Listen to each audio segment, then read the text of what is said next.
When it comes to the many animal kingdoms across our planet, it's pretty obvious that most of us have a pretty rose-tinted view of how they actually work. And even though it's way more violent and ruthless than a lot of us like to think, it's always interesting to dig into these worlds and see how they work. But when it comes to all of these kingdoms, it is blatantly obvious that the insect kingdom is probably the craziest out of all of them. Not only does the bug kingdom have the most insane biology I've ever seen, a lot of them having stuff that you would see out of fantasy creatures, but it also has one of the most insane worlds out of all of them. And all of that really got me wondering, how was it incorporated into Skylands? Using insects as a basis of a design, or just using them outright, is a goldmine of character designs and wacky lore, so I wasn't that surprised when I learned that bug Skylanders are all over the place. I even covered one of them, and surprisingly, there's way less than I originally thought there would be. There's only 5 if we don't include Bumbleblast, which is surprisingly debatable if you would even count or not. So today we're going to take a look at the insects that call the Skylanders their home. So without any more stalling, let's hop straight into it. Huzzah! When it comes to all the other Skylanders we're going to talk about today, I think that High Five is probably one of my favorites. I don't know what it is, but his design is just very appealing to me. But besides that, he has to have one of the most detailed development histories I have seen in a while, so let's take a look at it. High Five originally went by the name of Berserker and was brought to Nat Lowe as finished concept art, and seeing the number 5 on his head, he would guess that it implied speed. So Nat would do something that he originally feared doing because of how overpowered it could possibly be: fast projectiles and fast dashing.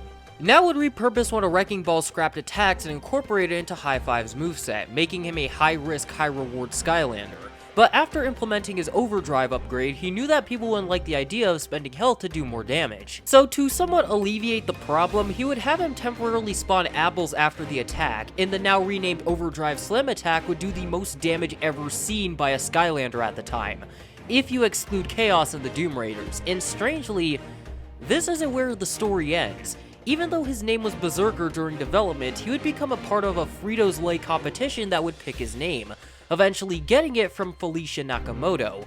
I hope I said that correctly, which is really interesting as I don't think any other Skylander has gotten a treatment like this, which makes our boy very special. So with that out the way, I think it's about time that I hop into the lore that's separate from our world. High Five was one of the most skilled sky racers out of all the dragonflies, which might also be because he's half dragon, but the wiki doesn't mention it, so it probably doesn't affect things much. Because he was the 5th son of the royal high-flying dragonflies, yes, that's their name, he wouldn't be allowed to take place in any of the major tournaments because of his age, so he was instead forced to watch from the sidelines as his 4 older brothers competed for the coveted trophy of Sparks, which was rumored to have magical properties. Now, I know that a lot of the Spyro people are spazzing out right now, but I'll get to that in a second. One year, during one of the biggest racing events of the season, High Five figured out that the troll team that was participating at the time had stolen the valuable trophy and were planning to use the race to cover their escape. High Five would immediately jump into the race, using his skills to weave and dodge his way to the front of the pack before catching up to the group of trolls and taking them down. And due to his actions, he would be given the trophy of Sparks, and would eventually go on to become a Skylander, protecting Skylands from anyone who intended to harm it. And even though we don't exactly know how he became a Skylander, there's still a lot to talk about. Firstly, the Sparks trophy. Now, if you don't know who Sparks is, from my understanding of his role in the Spyro games, he's Spyro's older brother, and if you're confused on how that works, Spyro was apparently adopted by dragonflies at some point, but with that already said, it just makes the Spyro franchise's connection to Skylands all the weirder. Spyro and Cinder being reincarnated is one thing, but Malefor and Sparks being reincarnated as well raises a ton of questions. Not to mention the fact that Sparks is actually a magic item in the game that attacks enemies with fireballs, and that he must have such an influence within Skylands that he had a trophy made of him. And speaking of the trophy, I think this is the first time in a sport where royals participate in Skylands, or this is the first time I'm seeing it, which makes me think that these races have a much bigger role within whatever society he comes from than we think. He wasn't barred from entry because he was a royal, he was barred from entry because he was too young, and due to the fact that all of his brothers participate makes me question what it's actually meant to do. Maybe it's something meant to strengthen relations with other kingdoms and countries in Skylands, or it's something like the Olympics within our world. But that's only speculation as there isn't any real evidence besides the trolls participating, and even still, it's not even confirmed if these trolls were playing for a faction or something similar. So with that out the way, I think it's about time that we get into the next Skylander of today. Get the sting! When it comes to giants, I think he's the one that interests me the most, right up there with Eyebrow. Not only does his giant hornet look fit pretty well with the giants and make him look cool, but his blades also remind me of the Assassin's hidden blades from the Assassin's Creed games. His design also just works really well too. He looks like he comes from a high status, and his color scheme also looks fantastic as well. But with that out the way, I think it's about time that we talk about his backstory. Swarm was born as a prince to a proud race of warrior insects who had built their entire civilization within a large pyramid-shaped honeycomb, and even though he grew up in a family of 9,000 members, he wasn't permitted to leave the hive, which just made it difficult for him to stand out, until one day, he just began to grow. Apparently, he had a magical quality that no one else had, and even though no one from the royal line was allowed to leave, they were forced to make an exception when his head began to grow through the roof of the hive. When he emerged from the hive and ventured into the world of Skylands, he would surprisingly have trouble finding a place to fit in, and because of this, he wandered Skylands for months, going from place to place and learning that Skylands residents didn't take too kindly to giant insects with stingers. At that point, he was feeling pretty homesick, beginning to miss all of his siblings that he had left behind, and as a result, he would begin to make his way back home, until he had a chance run-in with the giants. When he met them, he realized that he finally found the purpose that he was searching for, joining the Skylanders and going on to help defeat the Archean Empire, and he would make an appearance in, once again, Return of the Dragon King.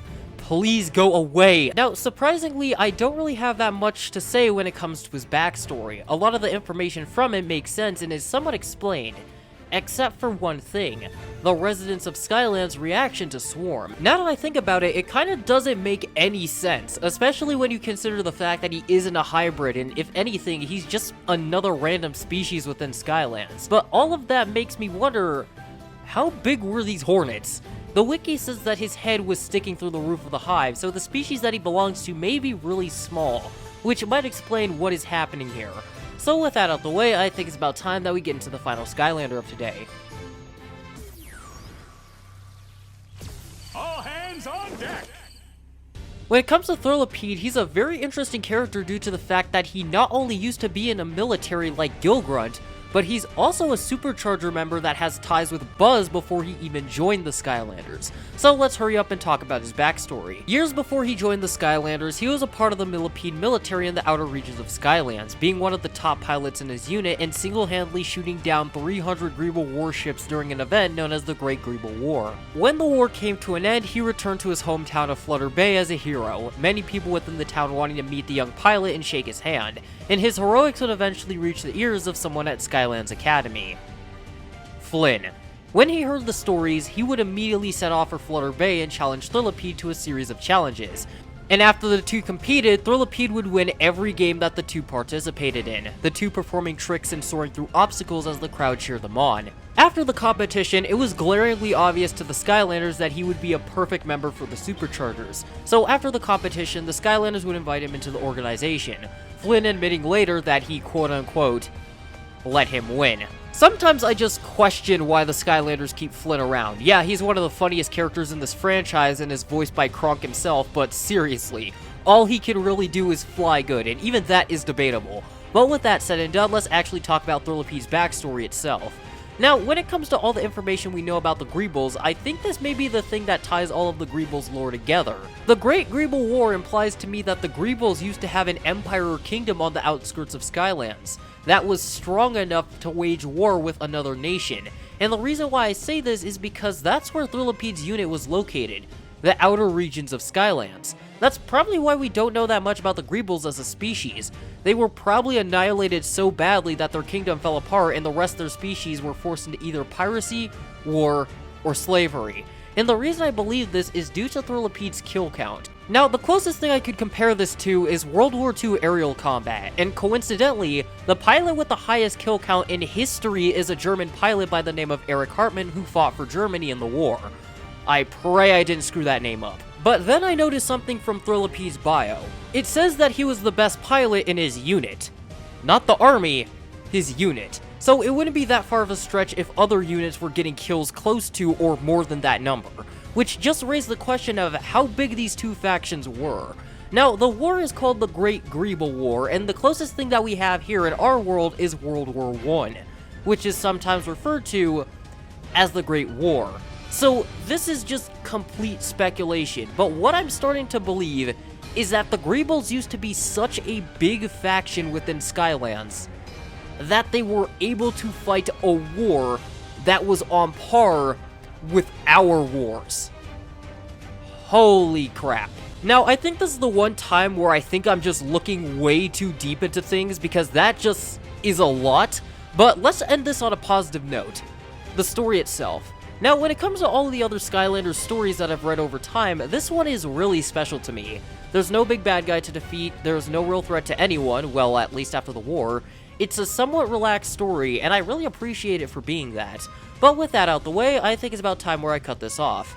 Like always, hit the subscribe button if you enjoy content like this, share this around so I can grow as a channel, leave some comments down below to make the algorithm happy, and I will see you all in the next one.